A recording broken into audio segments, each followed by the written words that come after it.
que é um professor americano. Ele tem câncer no pâncreas, ele descobre, e ele tem 6 meses de vida. E ele fez o livro e fez uma palestra para dar na universidade, uma palestra de despedida. E ele fez tanto o livro quanto a palestra para deixar um legado para os filhos, porque os filhos dele eram pequenos. E para encerrar, com bastante pena encerrar nossa conversa, um livro, um filme e uma referência para o Reginaldo. Ai. Pois aí talvez eu seja mais polêmico, né?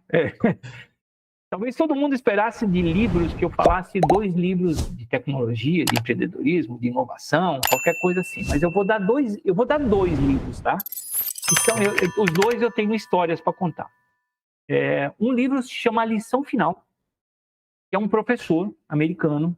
Ele tem câncer no pâncreas, ele descobre, e ele tem 6 meses de vida. E ele fez o livro e fez uma palestra para dar na universidade, uma palestra de despedida. E ele fez tanto o livro quanto a palestra para deixar um legado para os filhos, porque os filhos dele eram pequenos. E ali tem uma lição de vida muito grande e humanização, que a gente vê quanto a gente é frágil. E tudo que você almeja, tudo que você quer, às vezes passar por cima dos outros, às vezes você vê que você é tão pequenininho e você não tem nenhum controle sobre nada. Então, esse é um. E eu tenho um outro. Esse eu dei para os meus filhos, um para cada um, quando eles começaram a ser adolescentes, chamado A Escolha é Sua. Depois até eu coloco lá no LinkedIn, eu coloco os livros, a capa deles, e quem quiser pode ver lá. É chamado A Escolha é Sua, onde a gente começa a ver que a vida inteira da gente é feita de escolhas. Disciplina, ética, tá? Tudo. Então são capítulos onde cada escolha da nossa vida, eles contam uma coisinha. É um livro teoricamente bobo, mas é aquilo que nós começamos. Será que a minha escolha é certa ou errada? A gente vai viver de escolhas. E se a gente não escolher bem, infelizmente, a gente vai para o caminho errado. Então, eu deixo esses 2 livros porque são as minhas 2 paixões. Eles estão num canto especial da minha biblioteca. Eu sempre que posso, às vezes eu releio eles para lembrar que a gente continua vivendo de escolhas e que a qualquer momento a gente não vai ter uma escolha. A gente vai para um outro plano e não vai ter escolha. É o caminho final. É a lição final. Vou deixar aqui fixado no comentário aqui a publicação do Reginaldo para vocês acompanharem. Faltou só um filme e uma referência para o Reginaldo. Um filme e uma referência. Um filme. Filme também vou ser polêmico de novo. Eu gosto de um filme que teoricamente ele é até chato, mas eu cito muito em vários lugares. Isso tem muito a ver com inovação, tem muito a ver com criatividade, tem muito a ver com tudo. Mas apesar de não falar em nenhum momento do filme sobre criatividade e inovação. É um filme de um assassinato e que você começa a ver esse mesmo assassinato feito num palco de vários ângulos. O filme se chama Ponto de Vista. E aí você começa a perceber quanto você tem que olhar uma determinada situação de vários ângulos. Do ângulo do Reginaldo, do ângulo de quem vai usar, do ângulo de quem é o diretor da empresa, do ângulo do público que vai receber. A gente tem que começar a ter empatia por essas coisas que estão ao nosso redor para a gente entender melhor aquilo que a gente está fazendo. Senão a gente... eu sempre falo que a gente cria falsas verdades, né? A gente olha uma coisa do nosso jeito e acha que aquilo é extremamente verdade. E, na verdade, a minha verdade pode ser diferente da tua. É mais ou menos como expectativas, né?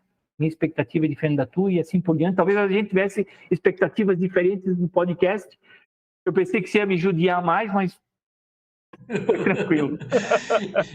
E para encerrar a referência, uma referência para o Reginaldo. A referência, aí sim eu vou dar um cara de um setor de tecnologia, que talvez muitas pessoas também digam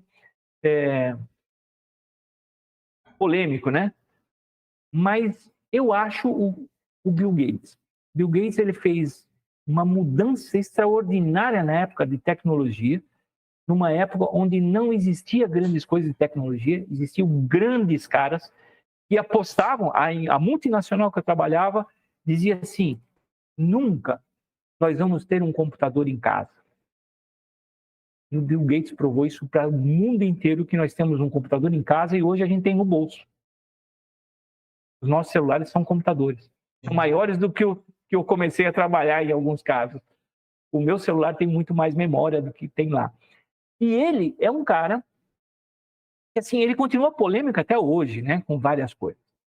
Mas, para mim, a mudança que ele gerou naquela época, em matéria de tecnologia, sem ter absolutamente nada, e ele foi um cara que fez um senhor do negócio. Pegou uma coisa que todo mundo tinha rejeitado, que era o DOS, e transformou na fortuna que é hoje a Microsoft.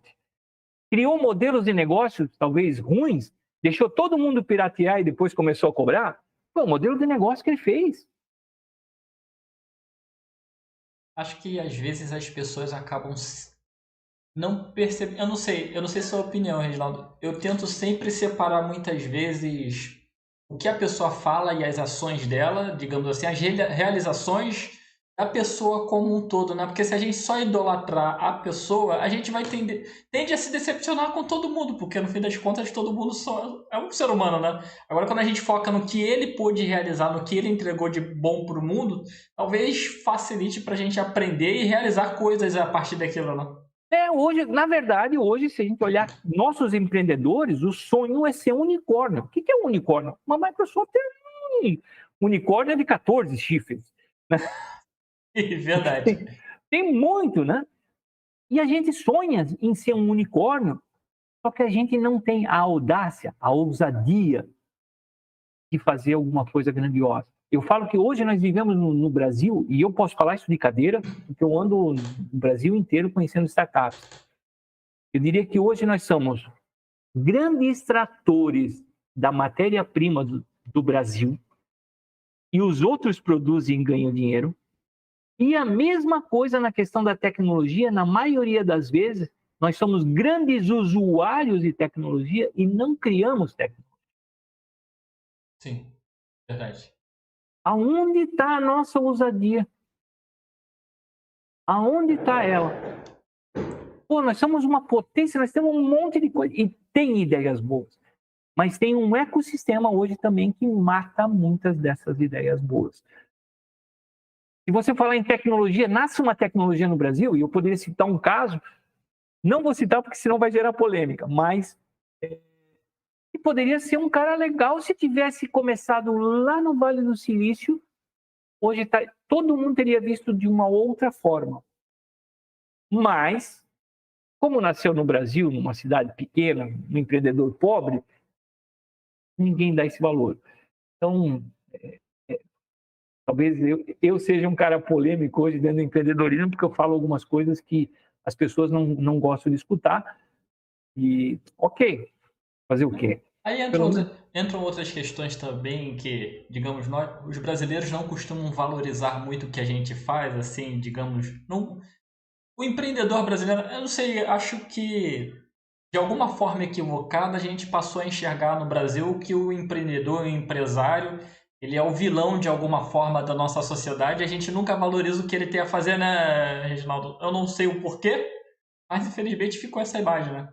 Exatamente, eu acho que ficou uma imagem negativa, mas ao mesmo tempo fica uma imagem negativa que todo empreendedor é ruim, né? Mas em contrapartida, todo mundo quer ser empreendedor. Verdade. Alguma coisa está errada nessa história. O erro é que acaba que a gente perde a oportunidade de aprender com empreendedores como você, como tantos outros, com a sua experiência, né? Porque a gente está enxergando de forma errada. A gente quer ser um empreendedor como você, mas muitas vezes as pessoas não estão respeitando o empreendedor, né? E como que vai crescer dessa forma? Exatamente. Então, para mim, negócio eu tenho uma maturidade. Se eu pegasse estatisticamente as minhas duas empresas, todo mundo ia dizer assim, você é louco, mas foi o que me trouxe até aqui, todo o patrimônio que eu tenho, tudo que eu tenho vem dessas duas empresas. Então, eu era um unicórnio, era uma startup? Não, eu era um negócio de sucesso. Talvez a gente tenha que mudar um pouco a mentalidade e todo mundo querer ser uma startup unicórnio e sim, fazer negócios de resultado, negócios de sucesso. pensar em jornada de negócio e esquecer, separar o que é empresa, o que é startup. Vamos focar na jornada de negócio e ganhar dinheiro. Como é que a gente ganha dinheiro efetivamente? É só compartilhar aqui com você, Reginaldo, os últimos comentários aqui da Elaine. Ela deixou aqui, ó, e indicação anotada aqui, tudo que você compartilhou, lição final, e 2 indicações anotadas aqui, a escolha é sua, deixou aqui tudo anotado aqui.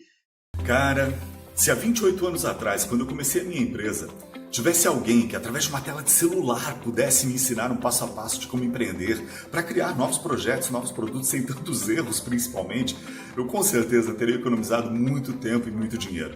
E com certeza também eu teria me tornado um profissional reconhecido, olha, bem antes. Então, se você quer ser empreendedor, quer empreender ou já tem um negócio, mas não sabe direito como criar, como inovar ou até mesmo como melhorar esse seu negócio e realmente se tornar um empresário de verdade, desenvolvendo projetos, criando produtos, novos serviços, eu te convido a conhecer o projeto Teams, transformando ideias em negócios de sucesso. Vai lá, clica no link que está por aqui e descubra como eu posso te ajudar. Eu tenho certeza que você vai mudar a forma de ver o seu negócio e vai sim se transformar num empresário de sucesso. Ficou curioso? Clica no link que está por aqui e vamos embora. Te explico já na próxima tela.